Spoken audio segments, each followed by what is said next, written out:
Nevada is often thought of as open desert, empty, vast, except for the occasional tumbleweed rolling along. Silent, except for the distant howl of a coyote. It's the kind of landscape where emptiness isn't just visual, it's physical. Where exposure to the elements matters, where thirst arrives quickly, and water is never guaranteed. But the skies above it tell a different story. For nearly a century, aircraft have vanished, crashed, or gone inexplicably silent across this region.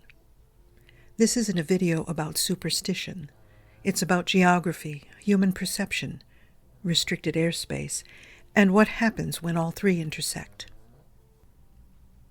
Carole Lombard was more than a Hollywood star. By the early 1940s, she was one of the most beloved actresses in America, the undisputed queen of screwball comedy, admired not only for her beauty, but for her talent, wit, intelligence, and unmistakable presence. She was a box office draw, a cultural icon, and a national figure deeply loved by the public. In January 1942, at the very onset of the United States entry into World War II, and just weeks after the attack on Pearl Harbor, Lombard threw herself into the national war effort. She'd been traveling the country selling war bonds, determined to support a nation newly at war. On January 16, 1942, Lombard, her beloved mother Bessie, and several members of her tour boarded TWA Flight 3 in Las Vegas, bound for California. The flight was full. In order to accommodate Lombard and her party, several servicemen were reportedly bumped to later flights, a decision that would later take on an almost unbearable weight. Lombard's mother had wanted to return home by train. She was uneasy about flying, but Lombard, eager to get home more quickly, insisted. Las Vegas lies within a region loosely referred to as the Nevada Triangle, a name attached years later to patterns of unpredictable weather, disorientation, and unforgiving terrain. At the time, commercial aviation operated under very different conditions than today. Passenger aircraft did not have onboard radar. Due to wartime restrictions, only one radio beacon was active along portions of that fateful route, a significant reduction from normal airway guidance. With large gaps between navigation references, the pilots were forced to rely more heavily on dead reckoning in mountainous terrain at night. Dead reckoning is basically your best guesstimation of where you are based on your last known location, time, speed, heading, and wind drift, a method vulnerable to cumulative error. The official report indicates the flight was not following the beacon and was navigating by magnetic compass. At some point during the night flight, the aircraft drifted approximately 9 degrees off course. Why the beacon was not being followed and what may have affected the magnetic compass that night remain open questions. Not long after its evening departure, the DC-3, operating as TWA Flight 3, violently crashed into Mount Potosi, southwest of Las Vegas. People in and around Las Vegas, approximately 35 miles away, reported seeing an enormous fireball erupt to the southwest near the mountain's summit. The fire didn't fade quickly. It continued to burn through the night, visible for hours afterward. Beyond the obvious tragedy, questions remain. 2 unrelated witnesses later reported seeing a bright light in the sky just before the crash. Their accounts described an unusual illumination preceding the explosion. These testimonies were recorded but never deeply investigated. Official investigations focused instead on navigation error, weather, and pilot error. In the years that followed, a more speculative explanation circulated quietly. Actor Orson Welles, who had attended a war bond event with Lombard and Clark Gable shortly before her death, later claimed he had heard from someone connected to the investigation that the aircraft may have been shot down by Nazi forces. The allegation was never proven, never formally investigated, and never acknowledged by authorities. Some have suggested the idea was deliberately suppressed amid wartime fears of public panic or even backlash against German-American communities. No evidence has ever substantiated this claim, and it doesn't appear in official findings. Still, the theory lingers, often cited by those who point to the unexplained flash of light reported by witnesses just before the crash. Viewers interested in the official findings, witness statements, and historical documentation can examine the original sources themselves. Links are provided below. Then there was another detail, subtle yet stranger and harder to explain. Despite heat intense enough to destroy the aircraft and render most human remains unrecognizable, Carole Lombard was ultimately identified by a single tuft of her blonde hair, left untouched when nearly everything else had been incinerated. Hair is among the most fragile and highly flammable materials, and yet in this case, something so delicate endured what destroyed almost everything around it. Some might call it coincidence. Others might call it luck. Some would even call it a miracle. The question does remain. How could something so easily consumed by fire survive what burned for days? Carole Lombard's death shocked the nation. She was mourned not only as a beloved star, but as a beacon of patriotism for a country newly at war, ultimately giving her life during the earliest days of that effort.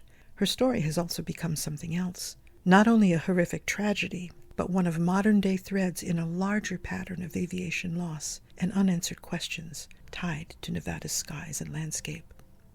Before we move on, I want to say this clearly and personally, from me to you, the listener.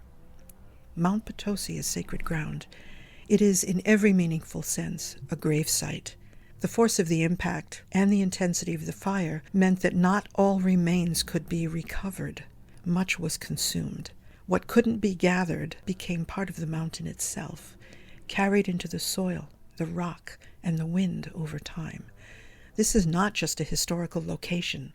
People who walk there today are walking where lives ended violently and where traces of those lives were never fully removed. If this story leads you to research the crash further, to read eyewitness accounts or recovery reports, be prepared. Be prepared emotionally. These were not clean events. They were traumatic, and they left lasting scars on the people who witnessed them. And if you ever consider visiting the site, understand that this is not a destination or an attraction. Despite the fact that coordinates have been published and hiking routes now exist, this remains a place of loss and remembrance. If you go with respect. Leave nothing behind. Take nothing with you. At one point, a memorial plaque stood at the site. It's no longer there. The mountain remains, and the land remembers.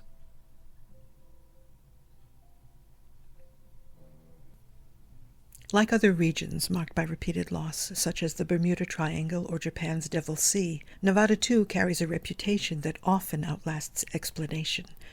Long before modern aviation, indigenous peoples of the Great Basin, including Paiute, Shoshone, and Washoe traditions, described certain landscapes as places where people were warned to be especially cautious. These accounts didn't describe isolated sky phenomena. They described things that happened when people entered specific locations. These were places said to feel awake, areas where the ground or air felt heavy, wrong, or unsettled. Locations people were warned not to cross at night, places described as pulling attention, pulling direction, or pulling travelers off course. Their accounts describe losing one's way even on familiar paths, trails that seem to shift, fade, or disappear while walking, people traveling far longer than expected without realizing it, arriving somewhere other than where they intended to go. Some accounts describe returning when the sun or stars were not where they should have been, feeling as though little time had passed when much time had. They did not describe this as time travel, but as locations where the normal passage of time couldn't be relied upon. These experiences were explicitly not described as sickness, intoxication, or weakness. Perception changed without illness. Vision was described as behaving oddly, distance misjudged, objects appearing closer or farther than they were. Height, slope, and terrain were misread. Sounds carried unnaturally or vanished altogether, and sudden silence occurred where sound should exist. Unusual lights were also described, fire-like appearances, moving or hovering illumination, but they weren't treated as separate events. They were part of places where awareness could slip, where direction couldn't be trusted, and where travelers could be led astray. These accounts were preserved word for word by designated storytellers and passed down as instructional knowledge. They were not told to entertain, to frighten children, or mystify. They were records, practical warnings about dangerous places and how to survive them. The message was not that mystery existed. It was simply that these places behaved differently and must be treated accordingly. If those same experiences were described today, we might reach for different language: confusion, disorientation, altered perception, environmental anomaly. Across cultures and centuries, the words have changed. The experiences have not. Nevada's terrain doesn't behave like flat airspace. The Sierra Nevada and surrounding mountain ranges force air to move not just forward, but up and down and side to side. This creates powerful, invisible forces that can overwhelm an aircraft in seconds. One of these forces is known as mountain wave turbulence. When strong winds hit a mountain range, the air doesn't simply flow over it and settle. It rises, then sinks, sometimes violently, creating standing waves of air that can stretch far beyond the mountains themselves. To a plane flying through them, these waves can feel like uncontrolled climbs or drops, sudden drops, as if the sky itself is controlling the aircraft. Beneath these waves, especially on the downwind side of the mountains, rotor turbulence can form. This is chaotic rolling air, just like water swirling behind a rock in a fast-moving river. Rotor turbulence can flip airflow direction without warning, causing sudden shaking, rapid altitude drops, or systems that no longer respond the way a pilot expects. These forces don't announce themselves. There's no warning. They don't show up clearly on instruments, and at night, or in low visibility. Pilots may have no visual cues that the air around them has suddenly changed. This helps explain how experienced pilots flying fully functional aircraft can lose orientation, not because something broke, but because the environment shifted faster than the human brain can adjust. It also raises another question, though. When aircraft go down in this terrain, what happens to the wreckage? You see, accidents here don't always leave clear crash sites. Sometimes they leave nothing at all. Several civilian incidents involving light aircraft establish an important baseline: aircraft encountering sudden forces, loss of orientation, or terrain they didn't anticipate. What matters is that the environment itself is capable of rapidly overwhelming both machine and pilot, even without mechanical failure. In one documented incident involving a single-engine Cessna operating in mountainous Nevada terrain, investigators found no mechanical failure. The engine was producing power, the flight controls responded, weather conditions, while challenging, weren't extreme enough on their own to explain what followed. Yet the pilot's situational awareness degraded rapidly. Spatial awareness is the brain's ability to know when an aircraft is in the air, how high it is, which way it's moving, and how it's oriented in relation to the ground. When spatial awareness fails, the body can feel one thing while the aircraft is actually doing another. A pilot may believe the plane is level when it's actually descending, or climbing when it's really turning.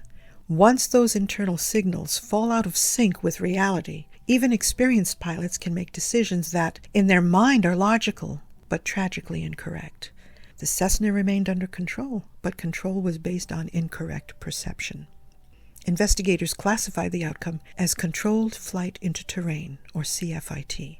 Nothing broke. What failed was the brain's ability to accurately place the aircraft in space.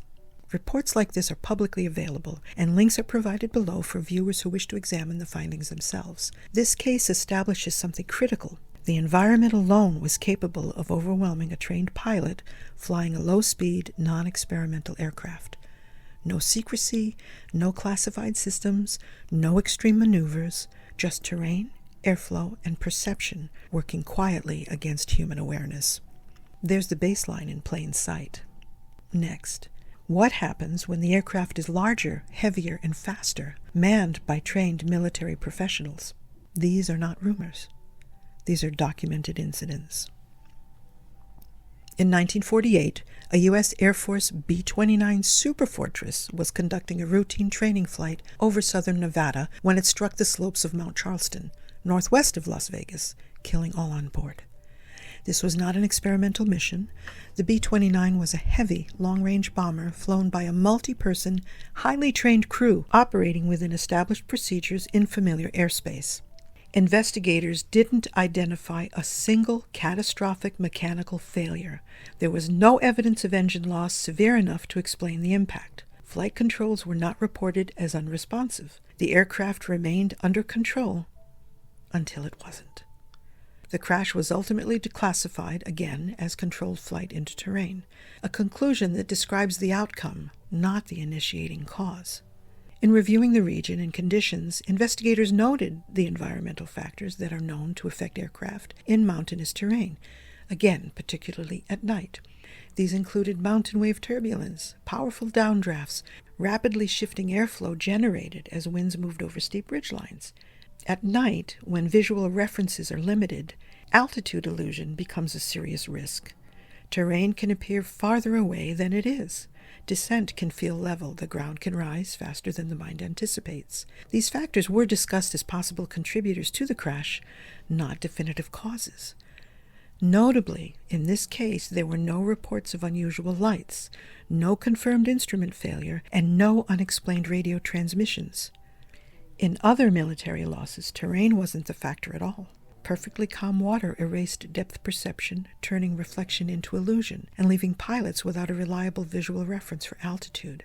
The absence of a clear trigger is what places this particular B-29 incident within a growing pattern. This happened to a well-trained heavy bomber crew. Now let's really increase the speed. Because Nevada has served as a critical military training corridor, large sections of its airspace are restricted. They're monitored and used for advanced flight operations. Pilots train here precisely because the conditions are unforgiving, which can sometimes lead to tragic outcomes. Remember, these are documented military training losses. They were not participating in experimental missions. They were not combat operations. They were training flights conducted by skilled crews in aircraft designed for high performance and resilience. Yet losses occurred. The F-100 Super Sabre was one of the first supersonic fighters in U.S. service, flown extensively during high-speed training operations over the western United States. In several Nevada area training losses involving the F-100, investigators found the pilot was experienced. The aircraft was serviceable. No catastrophic mechanical failure was identified. In the final phase of flight, reports noted the pilot experienced a loss of situational awareness. The aircraft entered terrain while still under control. The accident was classified again as Controlled Flight into Terrain, or CFIT. Again, what stands out about these cases is not what failed, but what didn't. The aircraft responded, systems functioned, yet the pilot didn't recognize altitude or position in time to recover. The F-86 Sabre was among the most trusted and widely flown jet fighters of its era, used extensively for air combat maneuvering and navigation training. In documented Nevada training losses involving the F-86, no confirmed engine failure was reported. The pilot didn't declare an emergency. Investigators noted pilot disorientation during maneuvering. Radar contact was lost at low altitude near mountainous terrain. These incidents were also classified as controlled flight into terrain. What happened? Despite familiarity with the aircraft and environment, pilot orientation once again degraded rapidly, leaving little time for the pilot to make appropriate corrections before impact. The F-105 Thunder Chief was a fast, complex aircraft designed for high-speed, low-level flight, precisely the type of profile flown during Nevada training runs. In multiple F-105 training losses in the region, the aircraft was operating within expected parameters. No single instrument or system failure was identified. The pilot experienced a loss of spatial awareness. Terrain and speed left almost no margin for recovery. Investigators again concluded controlled flight into terrain. Across these military training losses, there was no enemy action, no catastrophic mechanical failure, no single initiating malfunction. Instead, reports repeatedly referenced, with all these different types of aircraft, pilot disorientation, instrument ambiguity, loss of situational awareness, terrain closing faster than expected. These findings describe the outcome, not the cause. What really happened to the pilot just seconds prior to these catastrophic events? You can read documented reports in the links below.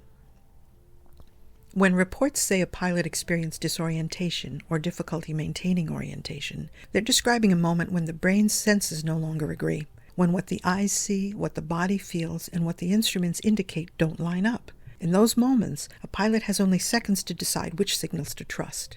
In several of these training losses, nothing mechanically failed. The aircraft responded, the engines ran. What broke down was the pilot's awareness. The brain couldn't accurately place the aircraft where it really was. Adding to all this, during the mid-20th century, Nevada was also home to extensive nuclear weapons testing at the Nevada Proving Grounds, later known as the Nevada Test Site. Between the early 1950s and 1960s, the United States government conducted atmospheric and underground nuclear detonations in the desert, including fission and thermonuclear devices, often visible from miles away. These tests released intense heat, shockwaves, radiation, and electromagnetic disturbance into the surrounding environment, altering the landscape forever. Fallout spread for miles beyond test boundaries. The long-term health consequences for people in the area, including military personnel stationed there, and even film crews with actors such as John Wayne and Susan Hayward working on location nearby, would not be fully understood until years later. This period, the height of the Cold War era, also coincided with an increase in reports of unusual lights and aerial phenomena over Nevada. Pilots and radar operators operating in and around Nevada airspace reported lights that defied easy classification. Some later identified as classified tests. Others never fully resolved. Complicating matters even further is the presence of highly restricted airspace near Groom Lake, commonly known as Area 51. For decades, this region has been used to test experimental aircraft, advanced propulsion systems, classified flight profiles that did not resemble conventional planes of their time. One of the earliest was the Lockheed U-2 reconnaissance aircraft, first tested and flown at Groom Lake beginning in 1955. Groom Lake was selected specifically for the U-2 program because of its extreme secrecy requirements, vast restricted airspace, and isolation from populated areas. The U-2 spy plane was developed to operate at altitudes far beyond any known civilian or military aircraft. Early test flights produced numerous civilian UFO reports, and I can understand why, because the U-2 flew far higher than any known plane of the era. Its long silvery wings reflected sunlight at dusk and dawn. Commercial pilots and ground observers saw unknown lights high up in the sky. They had no frame of reference for what they were seeing. Many of these sightings were later acknowledged by the CIA as misidentified U-2 test flights. That same restricted airspace later supported the development of aircraft such as the SR-71 Blackbird, capable of sustained flight at more than 3 times the speed of sound, literally faster than a speeding bullet, faster than the surface-to-air missiles designed to intercept it, and operating at altitudes on the edge of space, rendering conventional tracking ineffective. Many sightings once labeled unidentified were later acknowledged as Black Project aircraft only after years, sometimes decades, of secrecy. Others have never been publicly explained. This history makes Nevada uniquely difficult to interpret. Some aerial phenomena were technological, some were environmental, some may have been misperceived under extreme conditions. The fact is, some remain unidentified. The uncertainty isn't accidental. It's built into the whole experience. Again, links below provide starting points for viewers who want to research further on their own. Like the Bermuda Triangle or Japan's Devil's Sea, Nevada has earned a reputation that resists simple explanation, not because of a single mystery, but because of what keeps repeating. Some researchers, pilots, and writers refer to this region as the Nevada Triangle.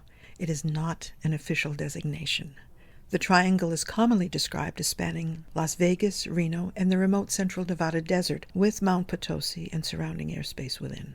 What links these locations isn't a single cause, but a recurring set of themes.